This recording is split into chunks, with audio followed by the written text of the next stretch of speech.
Y'all are now in tune to the sounds of your neighborhood superhero, Cassius J. I'm here with my mans, your mans, the one and only Joe Mans.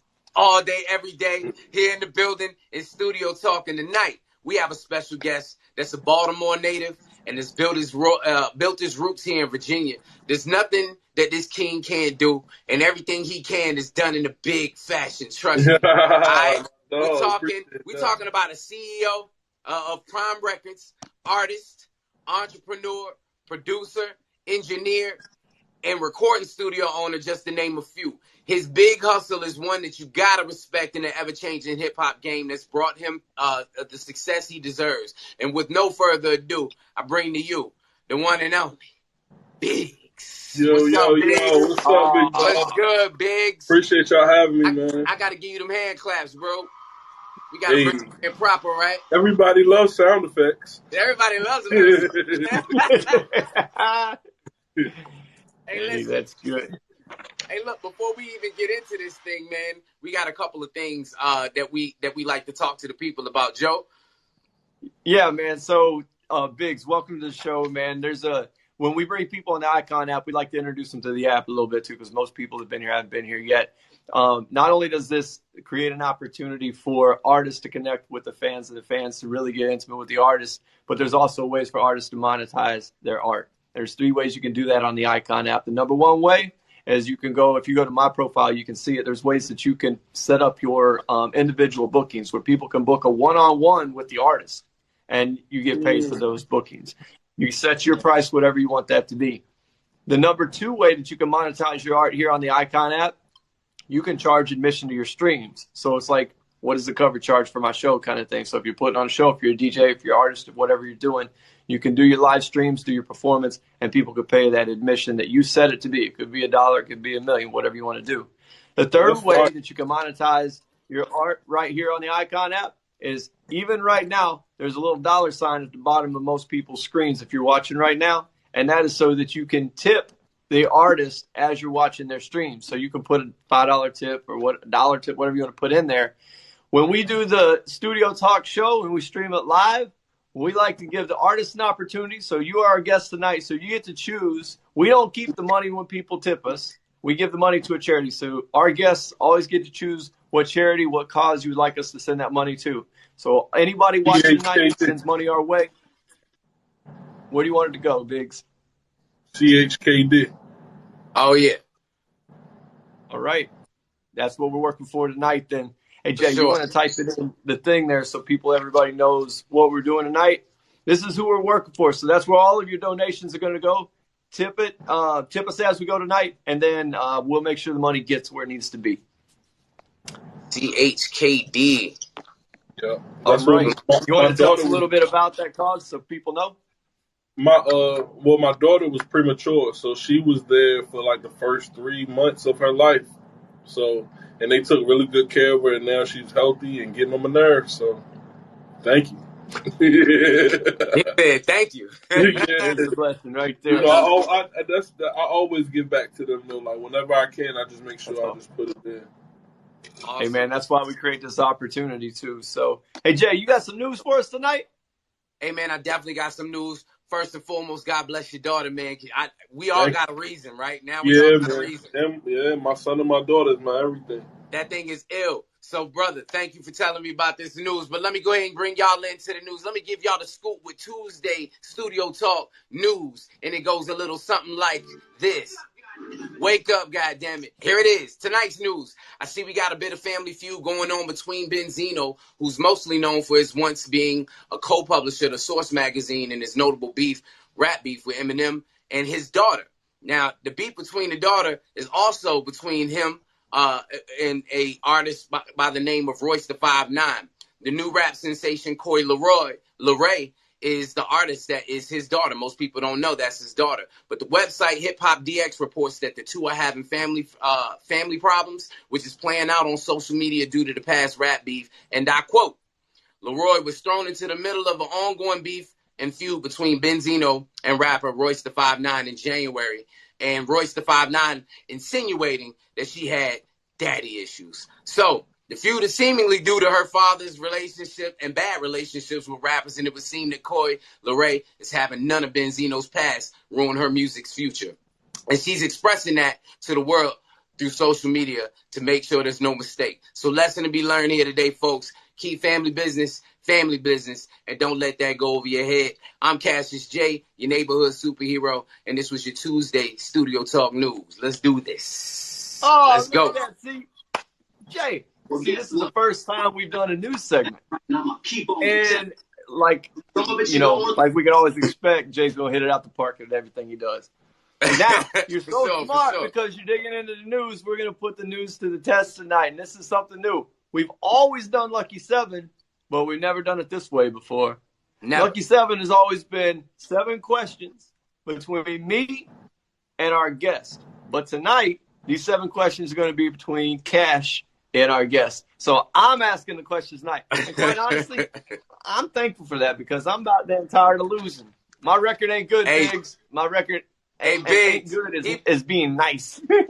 This segment, hey, look, Biggs, this segment of Lucky Sevens is crazy, man. We play the games, man. We play a game where it's like Jeopardy style. So I get to ask, he gets to ask me questions and you questions. I get one wrong, you get a chance to steal. You get one wrong, I get a chance to steal. And it usually is if you get one wrong and somebody steals it, you could absolutely lose the game, my G. So, and right now, my guys, we had to turn the tables. Tonight's my time in the hot seat with Biggs, man. Let's make it happen. I'm ready. I'm ready. Cash, you ready? I'm ready, man. All right, Biggs, you ready? Yep, I'm ready. All right, I did my research today, so I don't know if these questions are too difficult or too easy. But if they're too easy, John will chime in here, let us know. All right, so Biggs, our guest always gets to go first. It gives you the upper hand. Trust me, this will spiral out of control really quickly for Jay. When you get this right, he's going to lose the game. All right, so here's the first question. P. Diddy was a backup dancer for Big Daddy Kane and this hip-hop group during a performance In Living Color in 1992. P. Diddy was a backup dancer for Big Daddy Kane and this hip-hop group during a performance In Living Color in 1992. Do I got to ask a question? I got to say, what is rank? Yeah. I mean, just tell me who they are. Yeah, just whoever this hip-hop group is. I was thinking about Eric B. and Rakim. I don't know. No. I don't even think that's right. Look, I'm going to be honest. I don't know if I know this one, but if it was Big Daddy Kane on the stage. In 1992. Heavy D. Hey, look, my mind was saying Heavy D, and I was uncertain if it was Heavy D. Yeah, because I remember he was chasing Heavy D down. My mind is saying Heavy D, but it's also saying who else had backup dancers besides Heavy D? No, it's a group. It can't be Heavy D. It's a group. He said this group, so the group has to be Joe. I'm stuck. I'm gonna make a quick guess. I'm going to say, I don't know, Brand Nubian.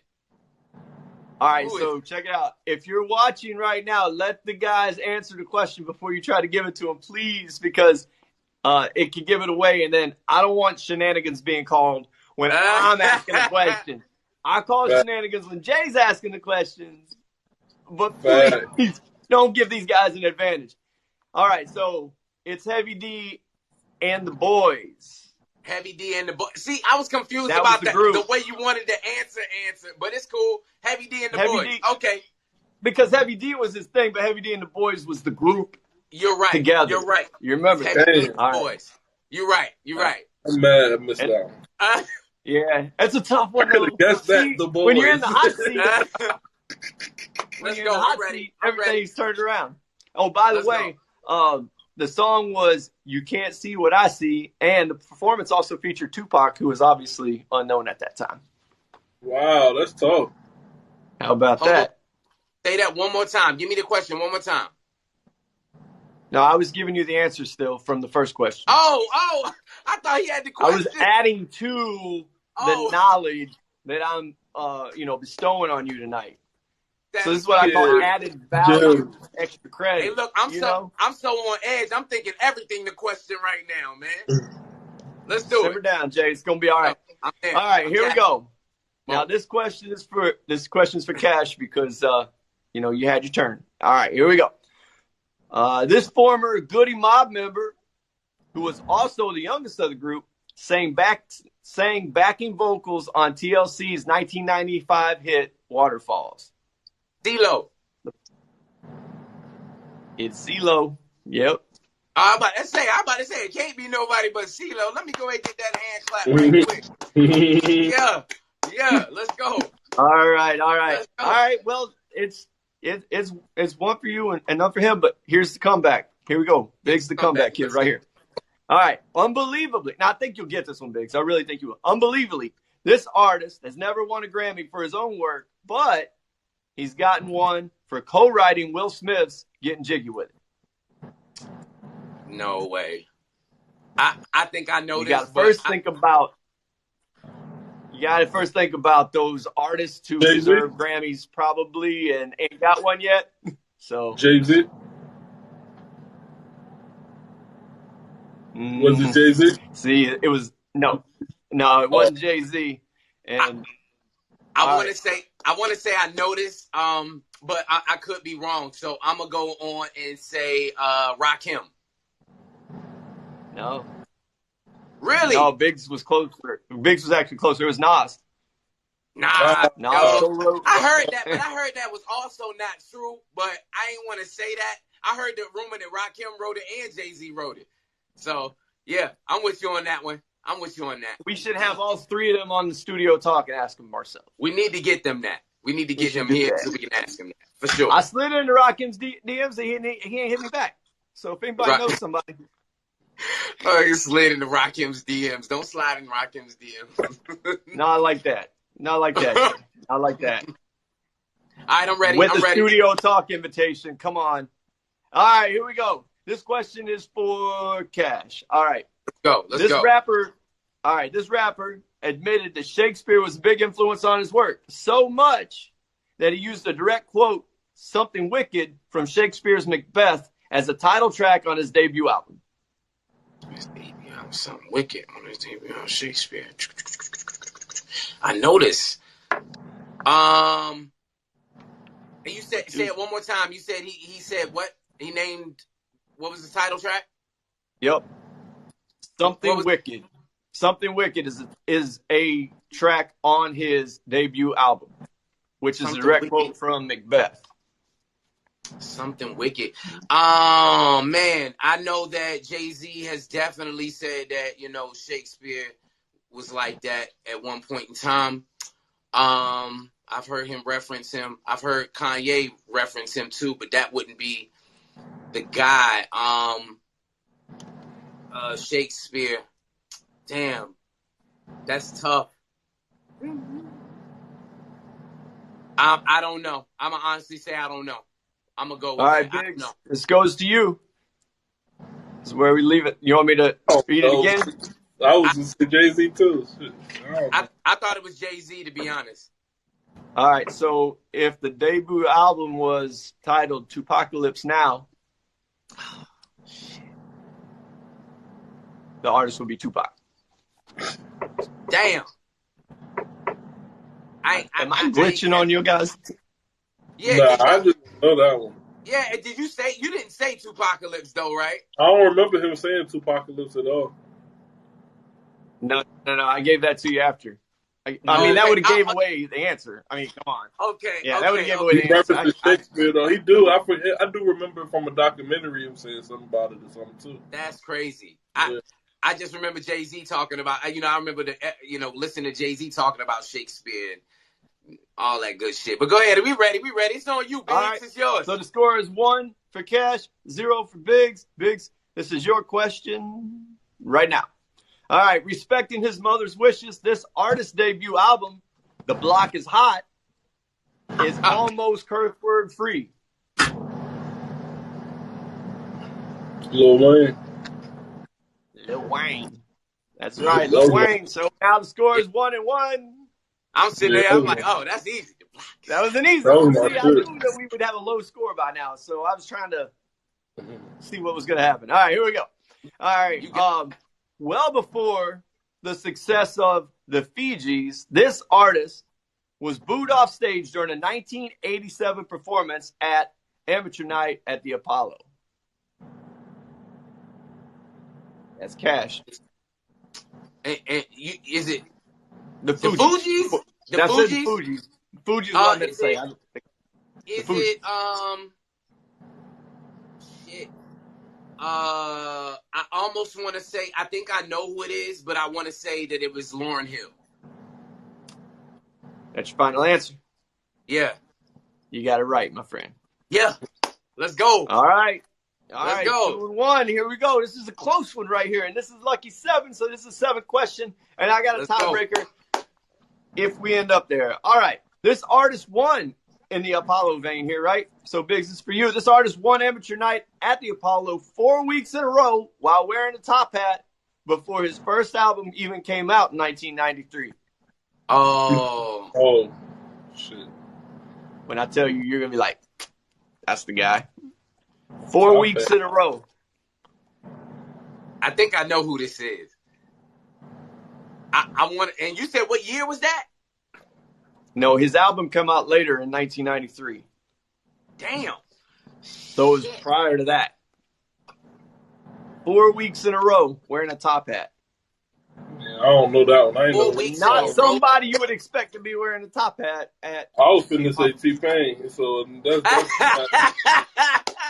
I don't know. Hey, look, when he said top hat, T-Pain came in my head because that was his whole theme on his album. Yeah. The circus thing, but when he said 93, so before that. 93 fucked me up. Oh, my bad. Can we curse up here? You can curse up here? Yeah, you good? Yeah, 93 Yeah, this ain't Lil Wayne's first album. You can curse right here. Oh. fucked Man, my All right, a right, top Cash, hat, you in. bro. A top hat. I'm gonna 4 weeks say in a row. 4 weeks in a row. Won 4 weeks in a row at the Apollo. that's crazy. And all I can say, and the only person I could think of, Tupac comes to mind because he rode with these dudes, but I'm gonna say Humpty. That's the only Humpty. Who is it? Fat Joe. Is it? No way. Fat Joe. He must have had a. Now, had to would have you a take suit. that? Something, man, because That is, I would not. Fat Joe, guess I mean, that, though. I would never freaking guess that Fat Joe be out there with a top hat, but I could see him on his Don Cartagena on the album cover with a suit on and having it. I could see that. I could see that. Yeah. All right, you so can see it, right? what we looking like, Joe? What we looking like tonight? All right, looks like tonight Cash won his very first round. His very first round of Lucky 7. Cash comes out. 1-0, Biggs. I'm sorry, man, but there are no It's all good, man. in my book. It made me want to go hit the books. Let's go. Hey, we got to give a shout out to Jessica, and we got to give a shout out to Matt at Search Decoder for the tips. Thank you so much. The money is going to a good cause tonight. Yeah, all right, man. Hey, Jay, I'm going to let you kick off the interview, man. Do your thing. Hey, Biggs. Hey, look, let's get right into this thing, man. Biggs, tell me, what got you inspired to get into this music business, bro? The way you came in it, the way you are now, as fiery as you are right now. And look, and for the people that's watching, you don't know Biggs yet. But Biggs is this calm if a bomb goes off right next to him. He's this calm all the time. The first time I ever made him laugh in the studio was when... First time I ever made him laugh in the studio was the craziest night for me. So let me ask you, bro. You remember that? Yeah, I do. So with that being said, dude, the calm, collect dude that we see today, what got you inspired to like boom in the industry that everywhere everyone wants to do this one that wants to do everything like you're doing it? Man, just every day, like trying to figure out how they got those songs on the radio. When I was in band, when I was a kid, I would always ask my band teacher, like, how do they get the songs on the radio? And, you know, I'm from Baltimore, so I moved to Virginia around when I turned 14.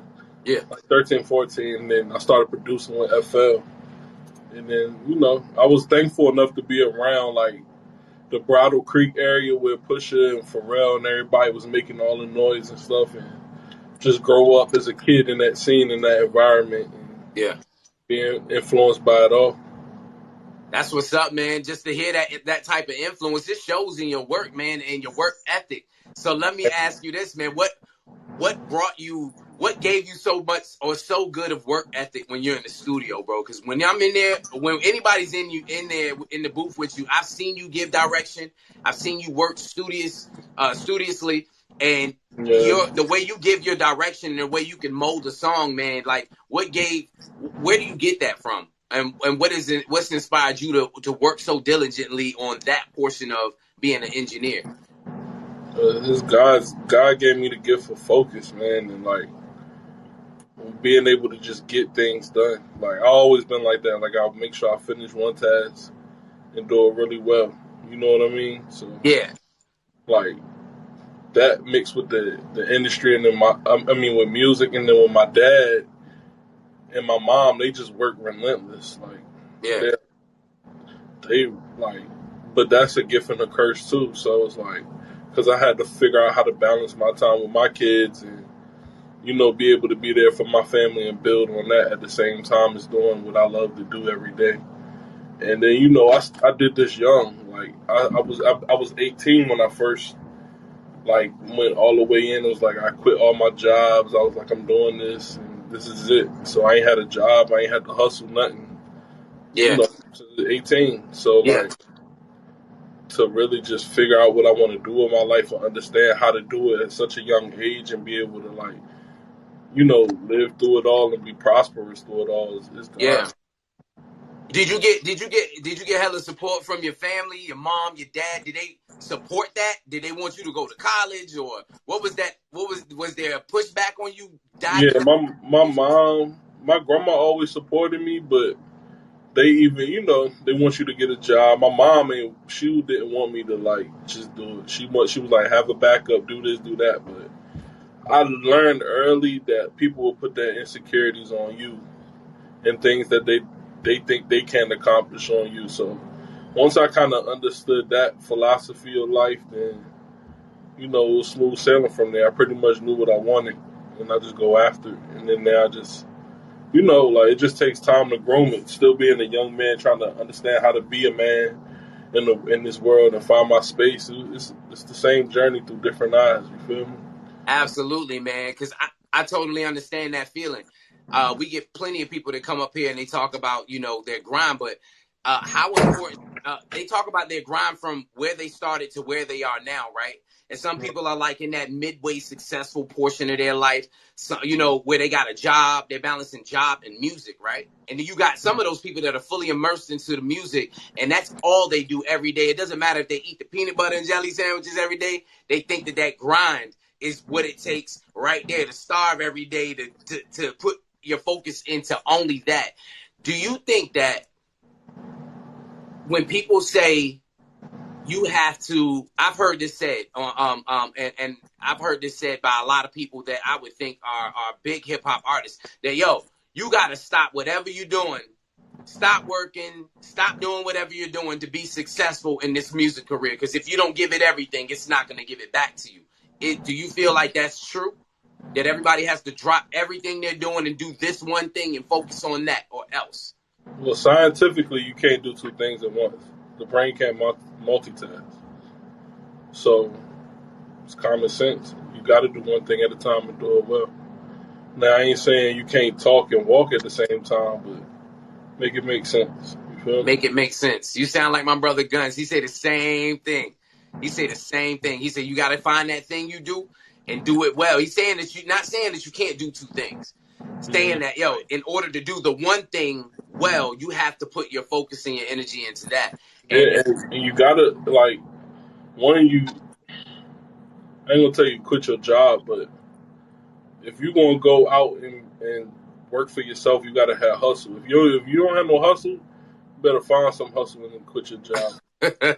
You ain't gonna be able to do, like, music and work a job at the same time, because at the same time you working your job and sleeping and doing all of this stuff, It's hard, bro. It's hard. It's hard to give that extra energy after you burnt out from working hard for little money and then trying to figure out mentally how you gonna make money. And at the end of the day, you got to learn how to manage your money. Because if you can't manage $100, you ain't gonna be able to manage 100,000 or 100 million.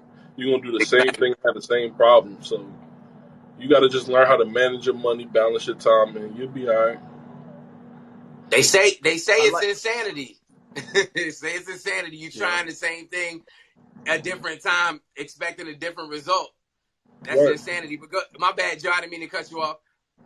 No, it's cool, man. I think I got a delay on mine anyway. That's what's up. But no, I was just gonna comment on the fact that, you know, Biggs, when Jay introduced you, he was talking about all the different things you do, but there's a common thread there. It's all music. And you've built, it's like one hand is always washing the other, like with everything that you do, whether it's the producing, it's the studio, whether it's the podcast, it's all related to music. So you built like a little musical ecosystem, right? So you're still following that one purpose, that one passion, but all the different channels work together to create that bigger goal. Is that right?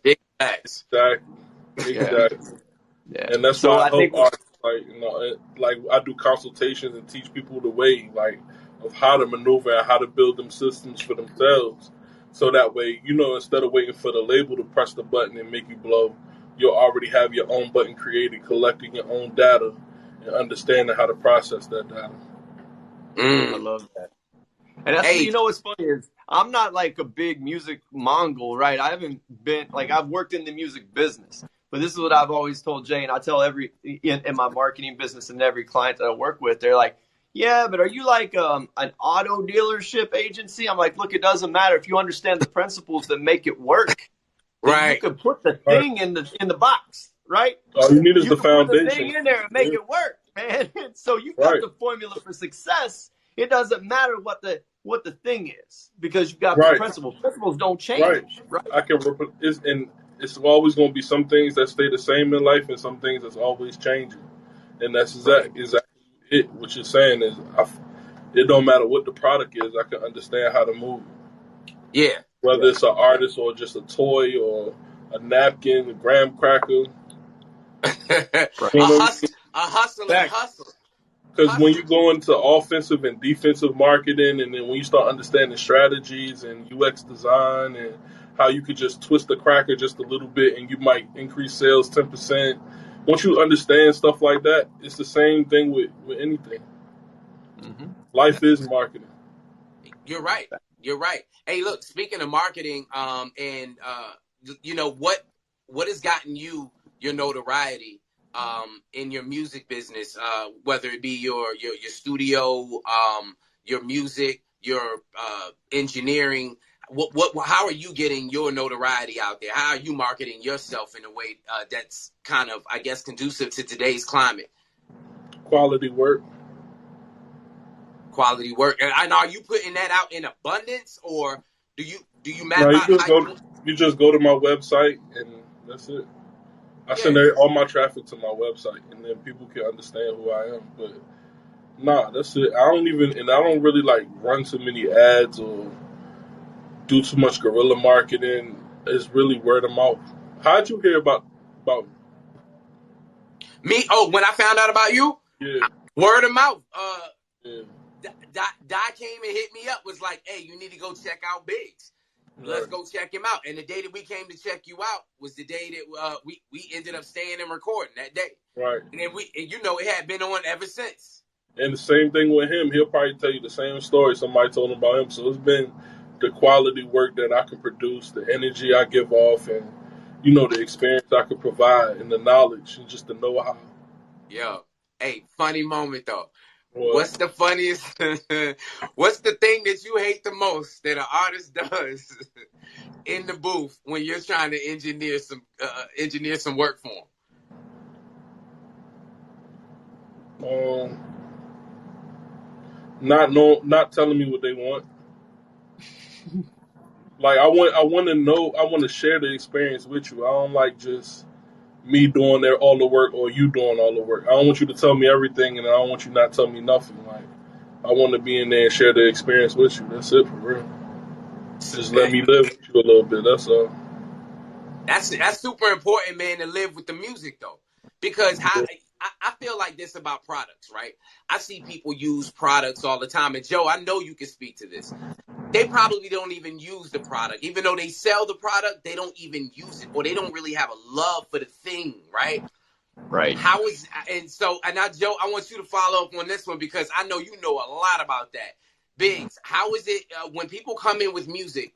Do you ever feel like something that you're listening to is not good or is not the thing, but you're there, is not the thing that you want to do? It's not good work or good quality work. Talking about like trash artists or people who don't take time to sharpen their skill, or are you talking about people who really try hard but just can't figure it out? No, I'm talking about trash ass artists. All right, yeah, trash artists not prepared and not really taking it serious.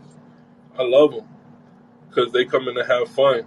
Artists that take it too serious don't really understand how to have fun in the music no more. Really? Yeah. The trash artist, you rather be in there recording with that guy than the serious guy.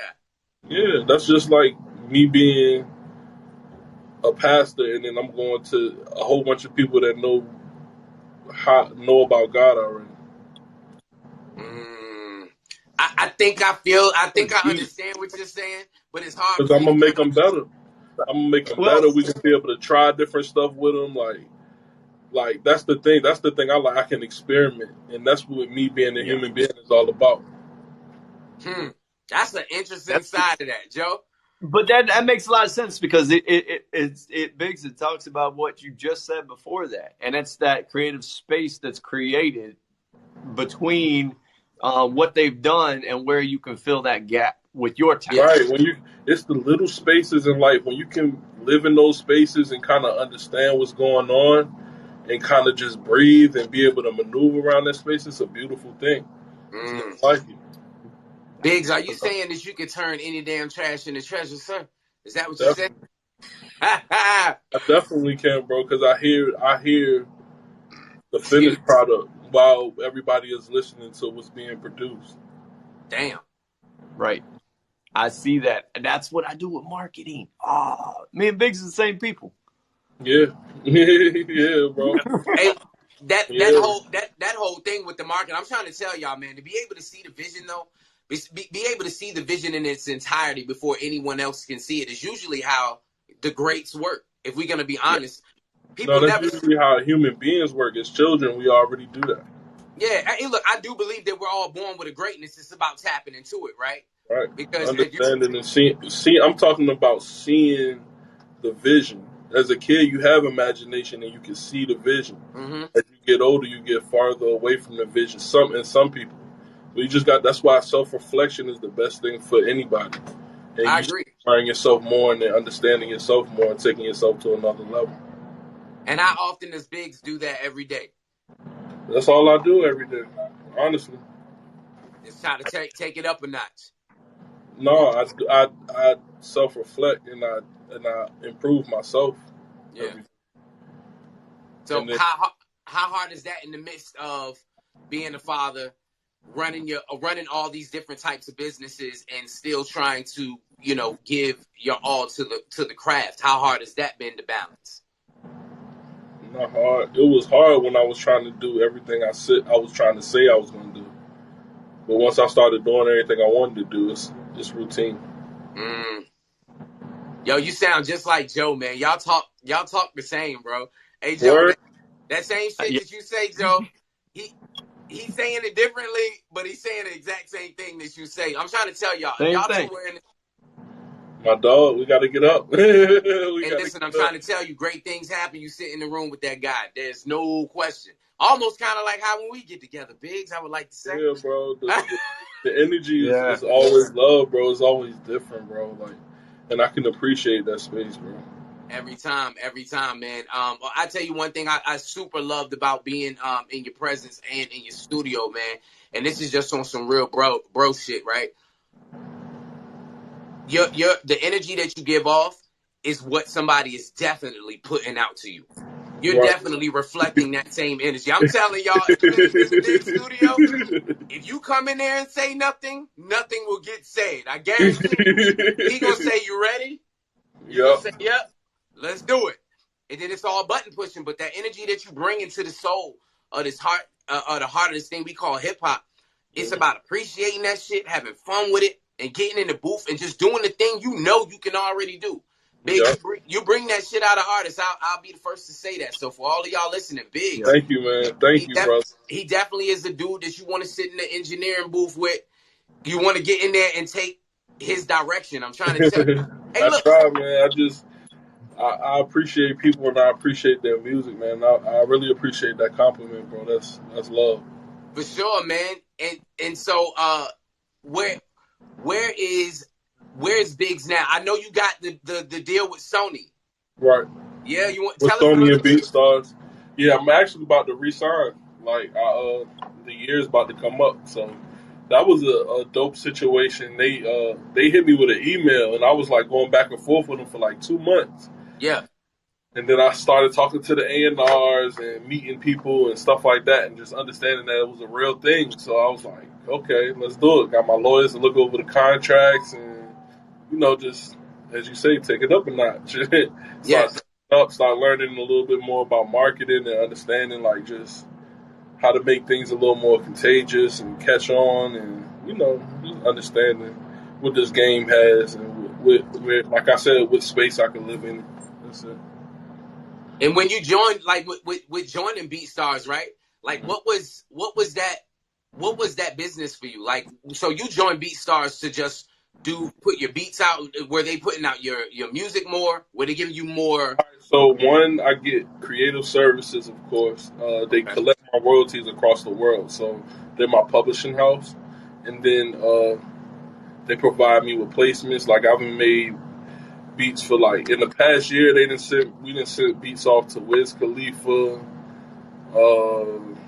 Jack Harlow, Earth Gang still, and those my guys. A lot of people, I can't even name them all. I know Lil Easy, everybody, just placements, and they didn't provide. They definitely gave me a lot of opportunity, especially through COVID.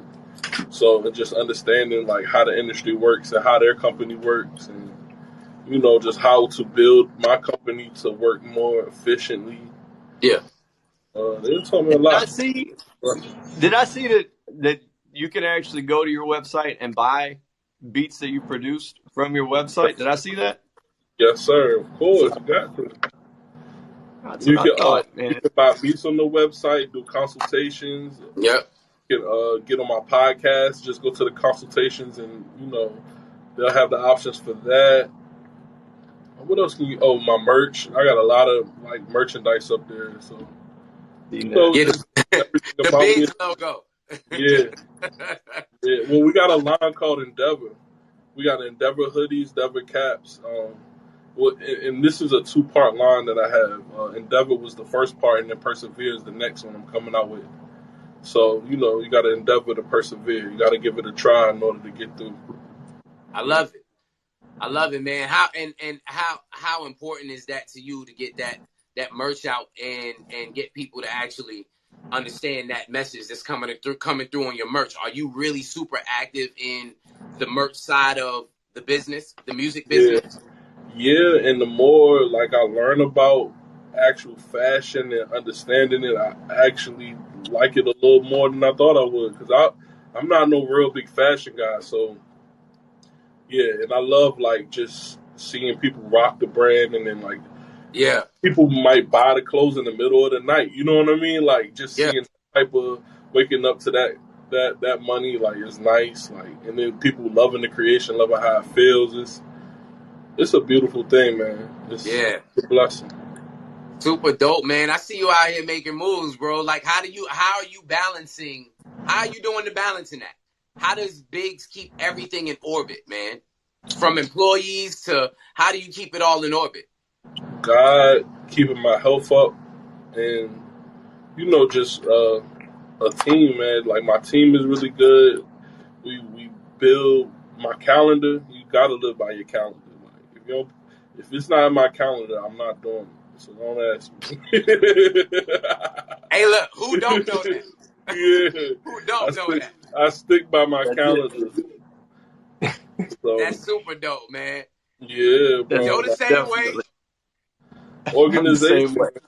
and so and then that's what gives you that's what keeps the fire burning because you have so much more energy. Like people like, how you do all this shit and you just went to sleep at 11 o'clock and then you wake up and then you still doing this and you like today. This is my third podcast today. Oh wow. Right. Well, thanks, Biggs. Just to know that Yeah, we was heard on your but list today. it's work We and appreciate it. everybody gets their own individual time. Even with my girl, I balance. We got date nights with my daughter. Well, I'm doing it. Go good, you good. All right, I'm about to come out there. That's my artist, bro. My bad. Yeah. What up, though? That's my guy, the big beach stepper.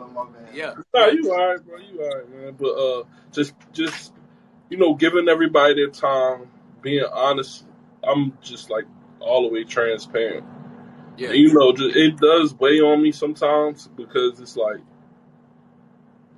it's life. You know what I mean? I got the same problems as everybody else. You know what I mean? I'm human too, so it wears on me, but not as much as the average person. Like, I'm not stressed out about that.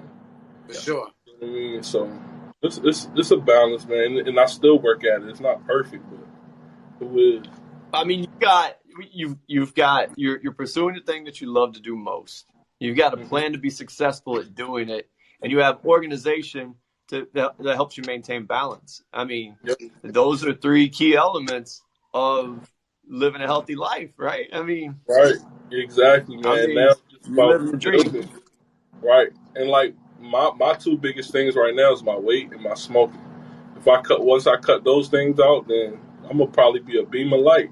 Hey, the thing is, man, you already are, man, but it's gonna You make you feel I me? was definitely look about good to on your say. feet out this motherfucker. I'm trying to just, bro. And then raising the kids, I want them to be raised in in that type of environment too. So Yeah, I for got to sure. be the right example. For sure, man. Hey, man, we see the growth in you, my dude. The growth. See it right, yeah, bro. Growth is looking good on you, Biggs. Thank you, brother. Thank you, Yeah, for man. I sure. For appreciate sure. it, bro. Same here, man. Like it's a beautiful thing to just be able to be here to see each other grow because so much Yeah, is man. going on. You know what I mean? So be Yeah. blessed, man. Hey, I would ask you some personal questions about what it was like to do those tracks with Bro, off my off, off get my into EP, it. man. But It was love, man. we'll say that for another day, man. I All definitely want to get with you right. and connect with you about that though, man, because we had good times in the studio, man. Definitely good times in the studio. It was good, man. You make really great music, bro. Like you're super talented when it comes to just hearing things and being really detailed with your music. You feel me? Thank you, bro. I No appreciate that. doubt. Thank you for being great, bro. For sure, for Straight sure. up. I agree with you Joe. too on that, Biggs. I agree with you too on that, Biggs. But Yeah, thanks. hey, man. He's dope, Hey, Biggs, man. we're gonna have to wrap it up. We got one more question before Okay. we do. But before I ask you that one question, I want to remind everybody watching right now. First, I want to give a shout out to Jess for another tip, and Ja Rule, thank you for your tip, man. Hey, what up? Hey, appreciate it, big dog. So tonight we're working for CHKD. This is a personal story for Biggs. Got his daughter healthy and annoying him now, as he put it. So, hey man, Right. That's my baby. Hey, That's those are my your heart. words, man. Not mine. Yeah, nah, that's perfect, man. That's me. Salute, baby girl. Salute. Keep bugging Pop. That's my Keep doing baby, it. man. That's the job. So, yeah, man. So it's going for a good cause tonight. Drop a tip in. This is your last chance to do it while we ask Biggs the final question. Final question for you tonight, Biggs, is what is the most memorable or the highlight of your career so far?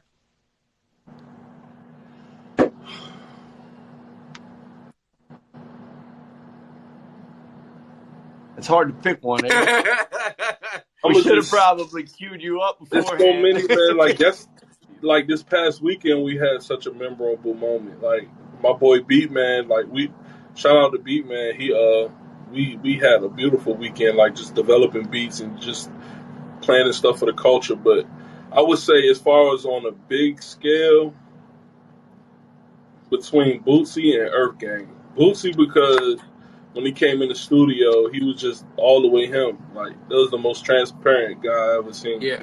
And I loved it and I understood it, and he was turned up. The energy was great. But Earth Gang, as far as music wise, one snowstorm that we had got stuck in. We were working on one of those projects. It might have been the Never Story with Jid.